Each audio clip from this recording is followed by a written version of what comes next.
Jalan yang akan dilewati, iring-iringan kirap duplikat, bendera pusaka merah putih, dan teks proklamasi adalah Jalan Monas, Patung Kuda, Bundaran HI, Semanggi, Patung Pancoran, Pangkalan TNI Angkatan Udara, Halim Perdana Kusuma, Bandara Udara, Sultan Haji Muhammad Sulaiman, dan Istana Garuda, Ibu Kota Nusantara. Tampilan dari Jakarta, Kemudian dari IKN. IKN. Jadi mungkin akan tadi kita lihat bagaimana nanti sinergi dan koordinasinya. Pasti akan cukup menantang ya. Betul. Nah, pelaksanaan upacara peringatan HUT ke-79 Republik Indonesia akan dilaksanakan betul Cawang hingga Halim Perdana Kusuma. Oke. Nah, pemirsa dan juga Herjuno, peserta upacara di Jakarta nanti akan melihat. Kalau kita lihat sekarang dua purna paskibraka yang membawa bendera pusaka dan teks proklamasi nampak sumringah dan tentunya rasa bangga ya terlihat gitu. Membawa duplikat bendera pusaka. Tidak semua orang di antara 270 juta warga Indonesia ini memiliki kesempatan untuk memegang. Kamu juga harusnya patut berbangga, Nisa. Kenapa tuh? Ya, bertugas di sini di momen bersama saya. Ini adalah lambang Betul kecintaan sekali. kami sebagai wartawan, ya kan? Abdi kita untuk Abdi kita untuk negara. Baik, nah kalau kita lihat tadi bagaimana Keila Azara Purnama dari Provinsi Sumatera Selatan dan juga Kacina Ozora dari Provinsi Kalimantan Tengah dengan bangga, sumringah dan tentunya dengan senyum yang manis membawa bendera pusaka dan juga teks proklamasi. Dan 75 ini adalah satu monumen yang menggambarkan bagaimana sebenarnya Indonesia bergerak maju di tengah perjuangan melawan penjajah di masa lampau. Dan ini adalah salah satu ikon, bukan cuma Jakarta, tapi Republik Indonesia. Oke, kita lihat sekarang kawasan MH Medan Tamrin. Merdeka, sudah di Medan Merdeka. Belum sampai MH Tamrin, Juno. Sebelahan. Kita lihat ini juga pasukan dari pengaman juga mulai bergerak untuk sama-sama menyaksikan prosesi kirap, karena saat ini rangkaian kirap akan menuju ke patung kuda dan sudah sangat ramai. Bisa dilihat mereka di sini semuanya sudah mengenakan seragam sesuai dengan bendera merah putih, mengenakan atribut merah dan putih dan tentunya juga membawa bendera merah putih, seluruhnya untuk sama-sama menyambut bagaimana bendera duplikat merah putih dan juga teks naskah proklamasi ini akan dikirapkan menuju ke titik-titik yang pastinya di sepanjang titik ini juga sangat ramai. Jose, tadi saya juga sudah memantau di setiap titik seluruhnya sangat ramai dan pastinya akan sangat menarik. Kita sama-sama akan melihat bagaimana rangkaian kirap sedang dalam proses untuk menuju di sini. Dan Jose, ada yang menarik nih di titik patung kuda, karena khusus di patung kuda ini akan ada formasi khusus. Oke. Seperti apa itu, Jose? Ya, memang perubahan formasi khusus ini, Valerie, dan juga menjadi salah satu hal yang cukup bersejarah ya. Pertama adalah ini merupakan salah satu pawai kirap dengan jarak yang paling jauh. Kita lihat dari tahun-tahun sebelumnya, Valerie, bagaimana kirap pawai budaya ini biasa hanya berlangsung dari Cawan Monas hingga ke cukup meramaikan. Kita bisa lihat nih sudah sampai mana nih, Valerie, kita lihat. Saat ini diestimasikan kurang dari 5 menit lagi seluruh rangkaian prosesi kirap ini akan tiba di tempat kita melaporkan saat ini. Ya. Masyarakat sudah antusias, mereka terus berjalan, namun pastinya dalam kondisi tertib. Mereka mematuhi setiap regulasi yang memang diterapkan di sini, karena memang tujuan mereka ke sini benar-benar untuk menyemarakan dan juga mendukung rangkaian prosesi kirap, duplikat bendera merah putih dan juga teks naskah proklamasi. Mari kita sama-sama saksikan, Jose. Ya, betul sekali, Farili. Tentu ini menjadi sesuatu hal yang sangat meriah sekali ya. Karena di sisi lain juga menarik bagaimana kita melihat Pemprov Jakarta tetap memperbolehkan masyarakat sekitar untuk berkegiatan sehingga tidak ada penutupan protokoler secara khusus. Dan bahkan pemirsa, kami saat ini sudah melaporkan tidak terlalu jauh dari patung kuda dan kami sudah mulai mendengar suara-suara daripada marching band yang mengiringi dan juga masyarakat secara bertahap ini sudah mulai menyoraki rombongan yang sedang melintas berlangsung dengan sangat meriah. Para marching band yang dididik oleh Tentara Nasional Indonesia ini memandangkan para alat musiknya dengan sangat lincah dan juga kita bisa melihat bagaimana di belakangnya pasukan kuda juga berjalan dengan sangat tertib. Dan tidak lupa juga pemirsa, meski puncak rangkaian ini baru berlangsung hingga pada tanggal 17 Agustus mendatang, namun bendera merah putih yang dibawa oleh warga ini sudah mulai dikibarkan. Dan Valeri, antusias ini kita menarik ya untuk kita lihat bagaimana sudah berlangsung dari Cawan Monas. Memang tadi rangkaiannya apa saja Valeri waktu lagi di Cawan Monas? Untuk rangkaian di Cawan Monas, tadi pertama kali diawali dengan pemberian dari bendera pusaka merah putih duplikatnya yang dikirapkan berikut dengan naskah proklamasi dari Kasetpres Heru Budi Hartono, kemudian diserahkan kepada dua ajudan sebelum nantinya dua ajudan ini langsung menyerahkan kepada dua Purna Paskibraka yang ditunjuk. Untuk Purna Paskibraka yang memang ditugaskan sebagai pembawa bendera merah putih adalah atas nama Kacina Ozora dari Provinsi Kalimantan Tengah. Sementara untuk pembawa baki teks proklamasi adalah Kela Azara Purnama dari Provinsi Sumatera Selatan. Jose, saat ini rangkaian dari prosesi kirap duplikat bendera merah putih dan juga teks proklamasi sudah tiba di patung kuda. Marching band Jose, ada pasukan berkuda. Total ada berapa pasukan berkuda Jose di sini? Ya, pasukan berkuda ini memang sangat banyak sekali Valeri, karena memang saat ini kita tengah bersiaga untuk terjadinya perubahan formasi di mana nantinya mobil taktis pindang maut 4x4 ini akan mengantar Kacina Ozora dari Provinsi Kalimantan Tengah yang membawa baki bendera duplikat merah putih, juga nantinya membawa Kela Azara Purnama dari Provinsi Sumatera Selatan yang membawa baki teks proklamasi. Dan Valeri, kita juga bisa melihat bagaimana iring-iringan daripada marching band ini dari sisi bahu jalan ini terus diikuti oleh masyarakat sekitar dan berlangsung dengan sangat tertib. Masyarakat ini sangat meriah sekali menyongsong persiapan daripada puncak Hari Raya Kemerdekaan Republik Indonesia yang akan berlangsung 7 hari lagi. Dan Valeri, kita mari simak untuk sesaat rangkaian marching band dari dan juga para kirap sang pusaka bendera merah putih dan teks proklamasi.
kan sekarang? Kuda ini hanya berhenti sampai di patung kuda saja. Sedangkan untuk 11 rangkaian lainnya nanti akan bersama-sama menyusuri sejumlah jalan yang nanti akan dijelaskan menuju ke Bandara Halim Perdana Kusuma sebelum nantinya akan dibawa ke Ibu Kota Nusantara. Nah, terkait dengan titik-titik lainnya yang akan dilewati apa saja, Jose? Dan apakah akan melewati jalur arteri atau melalui jalur tol? Ya betul sekali Valeri, dan juga ternyata meski tidak lagi diiringi oleh pasukan berkuda dan juga marching band, namun rangkaian daripada kirap bendera duplikat Sang Pusaka Merah Putih dan juga teks proklamasi ini masih terus berlangsung pemirsa, terutama mereka setelah melewati patung kuda nantinya akan menyelusuri Jalan Sarinah menuju Bundaran HI, lalu nantinya akan melalui Jalan Cawang Arteri dan juga Halim Perdana Kusuma sebelum nantinya rangkaian akan berhenti di Base Ops Halim Perdana Kusuma untuk diserahkan sebelum nantinya kirap bendera akan berakhir dengan menyerahkan duplikat Sang Pusaka Merah Putih dan juga naskah teks proklamasi menuju ke Ibu Kota Nusantara. Dan Valeri, menarik sekali ya bagaimana kita melihat ini bahwa perubahan formasi ini masih terus berlangsung dan kita terus mendengar lantunan-lantunan daripada lagu nasional yang dimainkan oleh para marching band dengan Tadi sangat ada piawai. Halo-Halo Bandung ya, Betul Jose? sekali, Halo-Halo Bandung. Dan Valeri, juga selain lagu-lagu nasional diiringi pula dengan lagu-lagu rutin yang biasa dimainkan oleh marching band yang biasa diiringi oleh TNI atau Tentara Nasional Indonesia. Valeri, kita sekarang simak bahwa rombongan ini sudah mulai kembali melakukan perjalanan, di mana kita bisa melihat yang saat ini setengah standby ini adalah pengawalan dari pihak kepolisian dan juga 2 mobil Maung 4x4 yang diproduksi oleh Pindad untuk nantinya membawa saudari Kahina Ozora merupakan Purna Paskibraka dari Provinsi Kalimantan Tengah sebagai pembawa baki bendera merah putih dan juga mengantarkan Keila Azara Purnama selaku Purna Paskibraka dari Provinsi Sumatera Selatan yang akan nantinya membawa teks proklamasi. Dan juga kembali Valeri, kita lihat sebenarnya banyak sekali makna tersirat yang kita bisa elaborasi lebih lanjut. Selain pawai budaya ini juga kaya akan nilai-nilai kultural begitu ya, melantunkan lagu-lagu nasional, tetapi di sisi lain dengan melibatkan mobil produksi nasional dalam negeri, yaitu mobil yang diproduksi oleh Pindad ini, tentu sesuatu hal yang sangat menarik ya Valeri, bagaimana ini merupakan kendaraan yang sudah sejak awal digodok sejak tahun 2018 dan merupakan produksi asli Jawa Barat. Dan tentu ini kan juga menyiratkan simbol yang sangat menarik bahwasannya rangkaian pawai kirap budaya ini juga mengedepankan beberapa baik nilai-nilai baik. Dan Valeri, kita bisa lihat nih langsung ya bagaimana kedua Purna Paskibraka pembawa Sang Pusaka Bendera Merah Putih dan juga teks proklamasi ini baru saja melintasi wilayah Patung Kuda. Dan Valeri, apa hal menarik lain lagi nih bisa kita lihat? Hal menarik lainnya adalah Kepala Sekretariat Kepresidenan Heru Budi Hartono yang saat ini sedang menyapa warga. Bahkan tadi ada sejumlah warga yang diperkenankan untuk langsung berjabat tangan dengan Kasat Pres Heru Budi Hartono ketika sedang melakukan rangkaian prosesi kirap. Kemudian yang tadi berada di iring-iringan lebih depan dari Kasat Pres adalah 2 Purna Paskibraka dari 2023 yang memang sudah terpilih juga untuk bersama-sama membawa duplikat dari bendera merah putih dan juga teks proklamasi dikirapkan nantinya menuju ke Ibu Kota Nusantara. Nah, Jose, ditargetkan sebenarnya rangkaian ini akan berjalan menuju dari Patung Kuda menuju ke Bandara Halim Perdana Kusuma sekitar pukul 9 waktu Indonesia Barat. Berarti kurang lebih sekitar hampir 15 menit lagi, rangkaian ini akan mulai berjalan. Dan sembari menunggu pukul 9 ini akan dilangsungkan marching band dan juga ada pasukan berkuda yang akan melakukan atraksi, akan membangkitkan semarak suasana kemerdekaan. Meskipun kemerdekaan ini baru akan berlangsung pekan depan, Jose, tanggal 17, namun semarak kemerdekaan ini sudah disorakan mulai dari 7 hari sebelumnya, hari ini tanggal 10 Agustus 2024. Nah, Jose, bisa dilihat bagaimana sekarang iring-iringan ini sudah mencapai Patung Kuda. Perubahan saf juga sudah dilangsungkan. Apa yang sedang berlangsung lagi saat ini, Jose? Ya tentu ya Valeri, menarik sekali untuk kita melihat bagaimana perubahan formasi sudah dilakukan. Para petugas marching band ini sudah membuka jalan bagi para peserta dari kirap bendera duplikat Sang Pusaka Merah Putih dan juga teks proklamasi. Yang nantinya nanti Valeri bahwasannya bagi masyarakat yang hendak mengikuti rangkaian hingga ke Cawang jalur arteri menuju ke Bandara Halim Perdana Kusuma.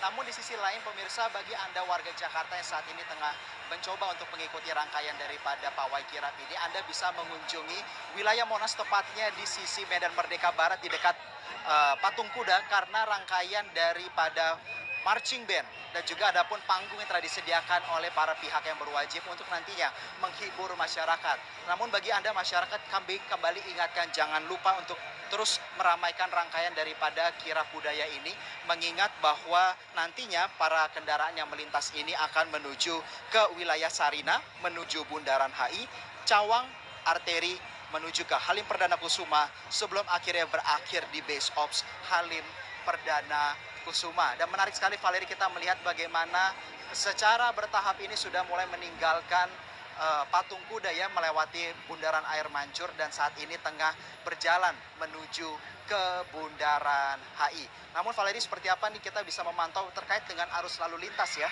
Bagaimana elaborasi yang bisa kita sampaikan dari pemerintah provinsi nih Valeri? Nah, terkait dengan arus lalu lintas, sebenarnya pihak dari pemerintah provinsi DKI Jakarta yang bekerja sama dengan pihak Polda Metro Jaya, disebutkan oleh Dirlantas Polda Metro Jaya sudah ada sejumlah rekayasa lalu lintas yang diterapkan, bahkan sterilisasi untuk rekayasa lalu lintas ini sudah berlangsung sejak pukul 7 pagi tadi. Namun masyarakat Jakarta tidak perlu khawatir karena sistem rekayasa lalu lintas ini tidak berlangsung secara terus-menerus. Ada sistem buka tutup. Jadi begitu prosesi kirap dan juga rangkaian ini sudah berhasil melewati suatu titik, maka yang sebelumnya ditutup akan dibuka. Jose, untuk titik-titiknya seperti apa saja, Jose? Ya, titik-titiknya tentu berkaitan dengan ketika para pembawa kirap sang pusaka duplikat bendera merah putih dan juga teks proklamasi ini sudah memasuki jalur Cawang Arteri. Nantinya rangkaian kirap ini dilanjutkan dengan pawai dan juga iring-iringan dari pihak dari Dirlantas maupun dari polisi militer yang sudah mengawal. Namun di sisi lain Valeri, juga kita bisa melihat sebenarnya bahwa hingga saat ini kami memantau bahwa dan Transjakarta ini juga tetap beroperasi ya. Bahkan sebelumnya juga Kaset Pres sekaligus pejabat Gubernur DKI Jakarta menyampaikan bahwa masyarakat ini sebenarnya masih diperkenankan untuk meramaikan. Asal yang pertama adalah tetap menjaga jarak aman terkait dengan iring-iringan pembawa bendera duplikat sang pusaka merah putih dan teks proklamasi agar terus dapat sampai ke Bandara Halim Perdana Kusuma dengan hikmat. Dan Valeri, seperti yang kita lihat saat ini bahwa para rombongan ini sudah masuk ke wilayah jalan menuju Bundaran HI. Jalan berlangsung kosong, namun kami juga masih melihat adanya masyarakat yang turut meramaikan dari sisi-sisi trotoar untuk melihat secara langsung ya Valeri. Iya, betul sekali Jose. Tadi sebelumnya masyarakat ini padat di belakang kita berdua, Jose, di kawasan Patung Kuda. Namun saat ini masyarakat mulai bergeser dan sangat semangat untuk mengikuti rangkaian, sehingga saat lagi mereka akan tiba ke kawasan Bundaran HI dan akan semakin ramai tentunya di sana bersama-sama menyaksikan bagaimana rangkaian prosesi kirap duplikat dari bendera merah putih dan juga naskah teks proklamasi akan dikirapkan menuju ke Bandara Halim Perdana Kusuma.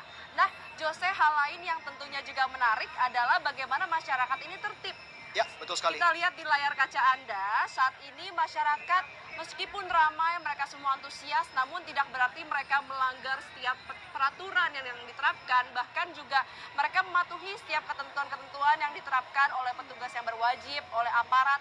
Mereka tetap dengan semangatnya, dengan penuh kegembiraan mengenakan baju merah putih, mengenakan atribut dan juga membawa bendera merah putih. Namun mereka tetap berada di pinggir jalan, di sisi trotoar, tidak ada yang masuk ke dalam jalan. Ke badan jalan ini berarti mereka tidak hanya mendukung saja prosesi kirap, namun mereka juga sama-sama antusias dan ingin agar rangkaian dari prosesi kirap bendera duplikat merah putih dan teks naskah proklamasi ini dijaga marwahnya, benar-benar seluruhnya berjalan dengan lancar sebelum nanti diterbangkan menuju ke IKN. Jose, nanti untuk rangkaian begitu tiba di Bandara Halim Perdana Kusuma dan juga ke IKN ini diestimasikan di pukul berapa, Jose? Ya, tentu kalau kita merujuk kepada jaraknya Valeri, di mana ditaksir sepanjang 14,6 km, yang artinya bahwa setelah diperkirakan sebelumnya oleh para pihak dari panitia akan berlangsung selama kurang lebih perjalanan 1,5 jam.